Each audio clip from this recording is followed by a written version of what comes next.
There's a moment, you've probably felt it already, where something doesn't quite add up. It's subtle, almost easy to dismiss. The way she looks at you just a second too long, the way her energy shifts when you enter the room, or how she remembers small things about you that you don't even remember telling her. And you tell yourself, no, that's not what this is. Because it would be complicated, because she's younger, because it changes how people might see you, because it forces you to question what you thought you understood about attraction, about yourself. But here's the uncomfortable truth you haven't fully said out loud yet. You feel it too. Not in the same way, not with the same intensity, but enough to make you hesitate. Enough to make you think about her when you shouldn't. And that hesitation? That quiet mental pause where you don't immediately shut it down. That's where this begins. Before you brush this off or click away, just stay with me for a minute. And if something I say starts to feel a little too accurate, that's probably a sign you need to hear it. So maybe save this or come back to it later. Not for me, for you. Because what's happening here isn't just about her, it's about what she represents. See, when someone younger becomes drawn to you, really drawn to you, it does something to your sense of identity. It doesn't just feel flattering, it feels disorienting. You start asking quiet questions you didn't expect. Why her? Why now? What does she see in me? And beneath those questions, there's something deeper. A part of you that wonders if this is proof of something. Proof that you still have it. Proof that you didn't miss your window. Proof that maybe you're not as invisible as you sometimes feel. That's the part most men won't admit. But I will. Because I've sat across from men like you. Men who are composed, rational, experienced. And watched them struggle to make sense of a connection that doesn't fit neatly into their life. And the truth is, it's not random. She didn't just fall for you. There's a reason she's drawn to you specifically. And whether you lean into this, or walk away from it, depends entirely on whether you're willing to understand what's actually happening beneath the surface. Not the fantasy, not the ego boost, but the psychology of it. Because if you don't look closely, you won't just misunderstand her, you'll misunderstand yourself. And that's where things quietly start to unravel. You keep telling yourself it's probably just admiration, that she's young, impressionable. Maybe she sees you as stable, grounded, something safe in a world that still feels unpredictable to her. And that explanation helps. It keeps everything controlled. But then she does something that doesn't fit that narrative. It's not just admiration. It's the way she challenges you, softly but directly. The way she doesn't fully agree with you, even when she clearly respects you. The way she gets quiet sometimes, like she's holding something back, something she's not sure she should say. That's not passive admiration, that's emotional investment. And you feel the shift. You notice yourself becoming more aware around her, more careful with your words, more present in a way that surprises you, almost like you don't want to disappoint her. That's where it gets complicated, because now it's not just about her feelings, it's about what's happening inside you. You start adjusting, just slightly, nothing obvious, but enough that if you were watching yourself from the outside, you'd notice. You take a little more time choosing what to say. You replay conversations after they happen. You wonder what she meant by certain things. And maybe the most unsettling part? You don't entirely mind it. There's something alive about it. Something that feels different from the dynamics you're used to. Because with women closer to your age, there's often a rhythm, predictable, familiar. You know the cues. You know how things unfold.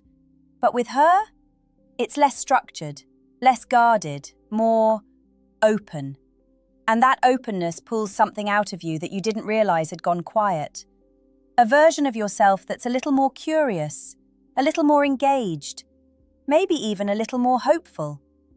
And that's where you have to be careful. Not because it's wrong, but because it's powerful.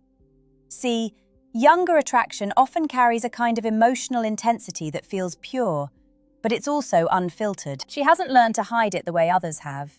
She hasn't built the same defenses. So when she looks at you like that, when she listens the way she does, it feels real in a way that's hard to question. And maybe it is real. But real doesn't always mean grounded. And that's the line you're standing on right now, whether you realize it or not.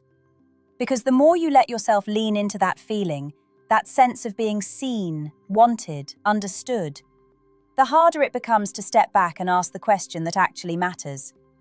Is this connection built on who you are, or on what you represent to her? And if you're honest, you're not completely sure you want to know the answer yet. There's something men rarely get warned about.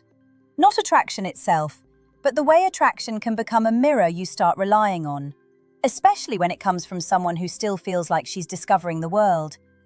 Because when she looks at you, really looks at you, it doesn't just feel like attention, it feels like confirmation.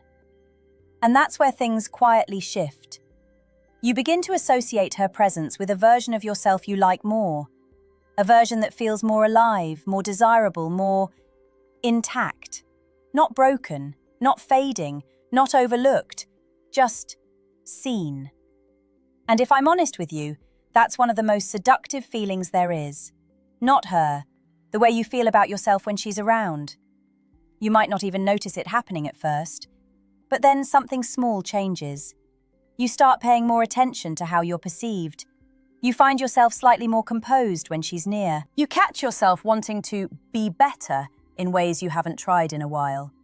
Not for growth, not for discipline, but for her. And that's where it becomes psychologically interesting and a little dangerous. Because now your emotional state is partially outsourced. You feel sharper when she's engaged, dimmer when she pulls away. And that fluctuation? That's not just attraction anymore. That's dependence forming in disguise. Not dramatic, not obvious, just subtle enough to deny. You'll tell yourself, I'm just enjoying the attention. But your nervous system already knows the difference between enjoyment and attachment, and it responds accordingly. There's a reason this dynamic feels so consuming. You're not just interacting with her, you're interacting with how she makes you see yourself. And she, on the other hand, is interacting with something she's still trying to understand. You have more life context, more emotional history, more awareness of consequences. She has intensity, curiosity, immediate emotional truth. That combination creates a kind of imbalance that feels magnetic, but also unstable if it's not handled with awareness. Because one of you is interpreting the moment, and the other is living inside it. And those two things don't always align. This is where many men make a quiet mistake. They assume intensity equals compatibility. They assume attention equals depth. But sometimes what feels like deep connection is actually just two very different emotional languages colliding in the same space. And if you don't slow down enough to notice that difference, you can start building meaning where there is only chemistry and projection. Not deception, just misread signals. And that's harder to recognize than anything else, because nothing about it feels false in the moment. It feels alive. But not everything that feels alive is meant to be acted on. At some point, you catch yourself doing something you didn't plan to do. You start thinking about the future of this connection. Not in a dramatic, life-altering way, not in a "where is this going" kind of confession, but in small mental sketches. A conversation you haven't had yet, a scenario you replay where things feel slightly different, a version of reality where you're not questioning it so much. And that's when you realize something important. You're no longer just observing her. You're editing the meaning of what she represents. This is where psychology gets a little uncomfortable, because attraction is rarely just about the person in front of you. It's about the emotional gaps they temporarily fill. And she, whether she realizes it or not, might be filling a space that has nothing to do with her age, and everything to do with timing. Maybe it's the part of you that hasn't felt fully chosen in a while. Maybe it's the part that wonders if you've become too predictable, too settled, too invisible in the ways that matter. And then she appears, not loudly, not aggressively, but with a tension that feels different. Not performative, not transactional, just focused. And that focus can feel like oxygen when you didn't realize you were holding your breath. But here's where I want you to pause internally. Not because you're doing something wrong, but because clarity matters more than momentum. Ask yourself something quietly. If she stopped looking at you this way tomorrow, what exactly would you miss? Be honest. Would you miss her as a person? Or would you miss the version of yourself that only exists when she's paying attention? Because those are not the same thing. And confusing them is where emotional entanglement begins to lose its balance.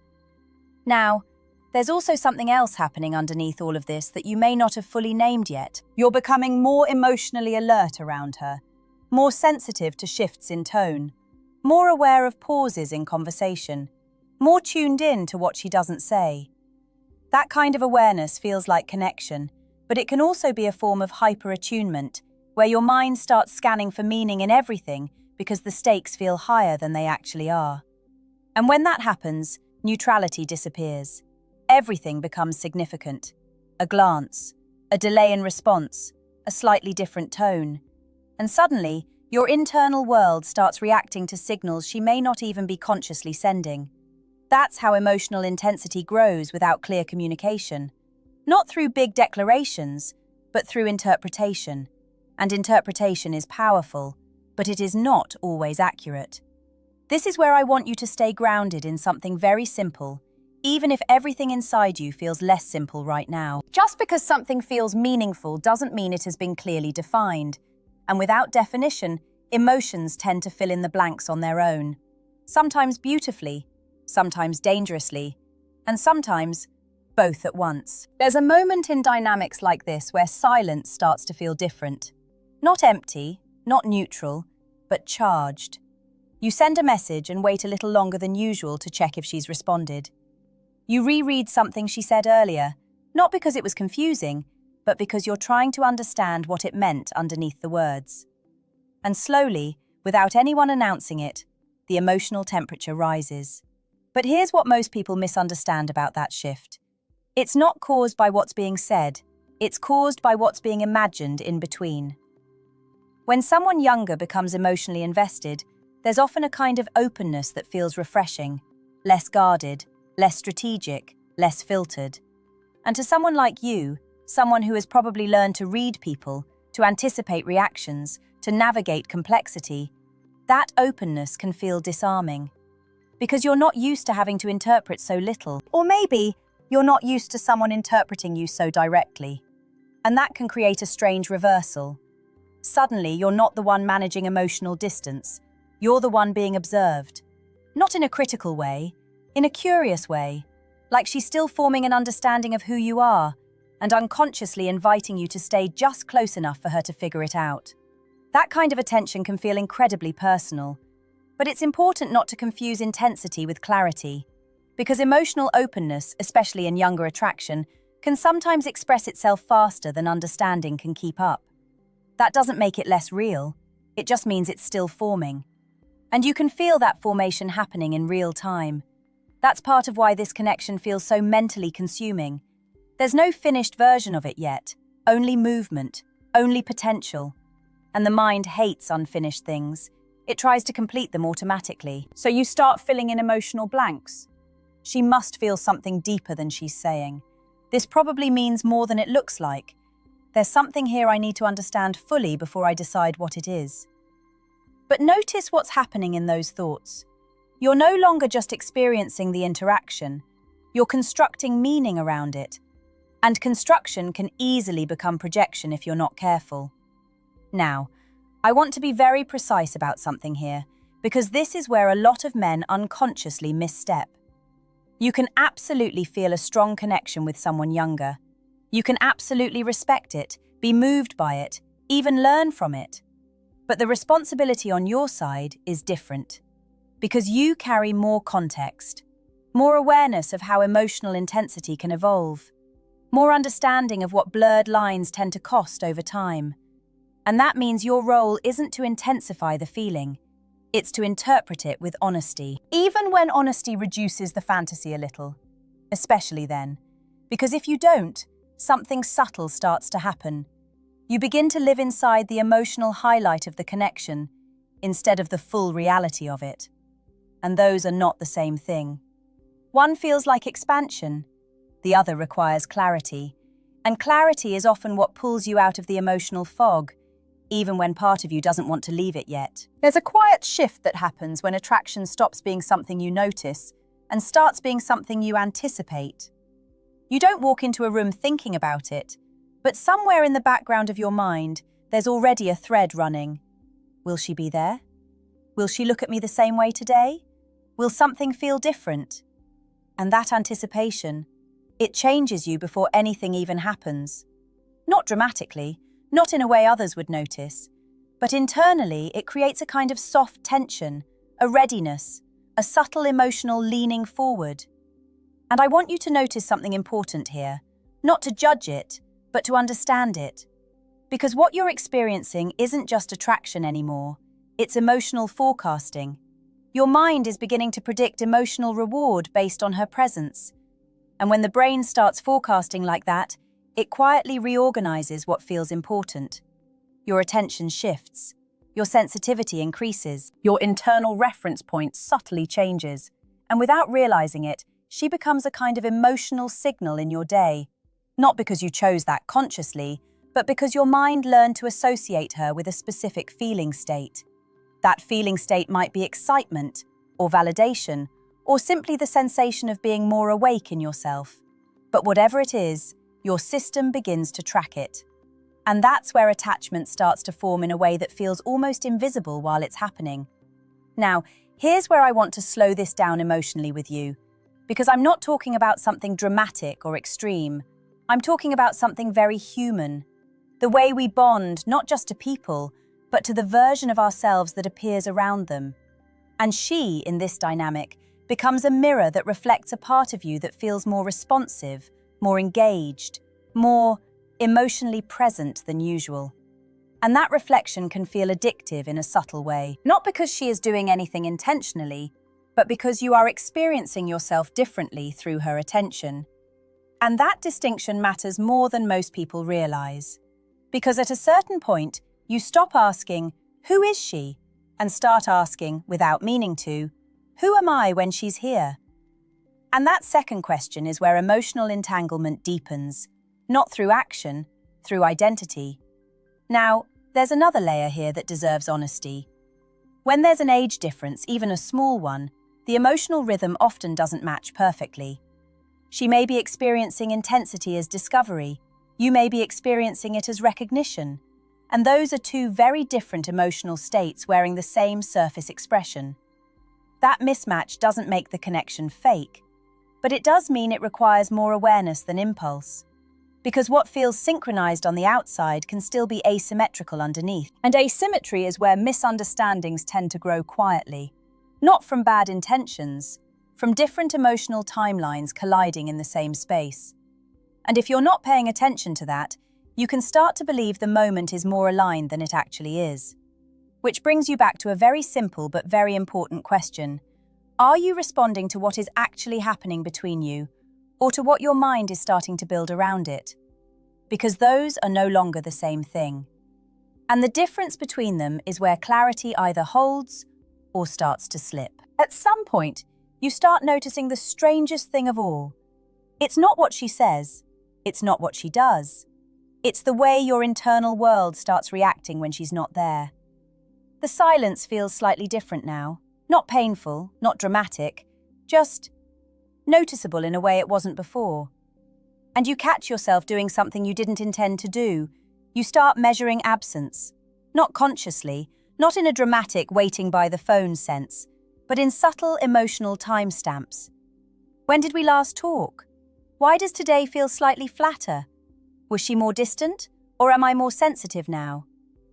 And this is where the psychology becomes very real. Because emotional attachment doesn't announce itself loudly, it reorganizes your attention first. If I'm sitting across from you, I'm not going to tell you this is simple. It isn't. And I'm not going to reduce it to a moral judgment either, because that misses the point entirely. What matters here is awareness, not suppression, not denial, not escalation, awareness. Because what's happening between you and her is not just about attraction, and it's not just about age either. It's about two emotional systems responding to each other in real time. One more shaped by experience, the other more shaped by immediacy. And when those systems connect, the experience can feel unusually vivid. Like life has a sharper edge again, like something dormant has been reactivated in you.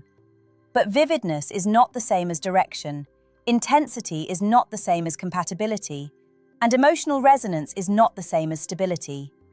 These are the distinctions most people only learn after the fact, and I don't want you to learn them through confusion or regret. I want you to notice them while you still have choice. Because choice is what slowly disappears when you stop observing your own emotional involvement clearly. Now, there's something else I want to leave you with, and it might sit with you longer than the rest. If this connection is real in the healthiest sense, it won't require you to become less self-aware to stay inside it. It won't ask you to ignore the imbalance. It won't ask you to rush meaning before it has formed. And it won't rely on emotional ambiguity to keep itself alive. Real clarity, real grounded connection can survive being seen clearly. Even when it's complicated, even when it's imperfect, even when it requires restraint.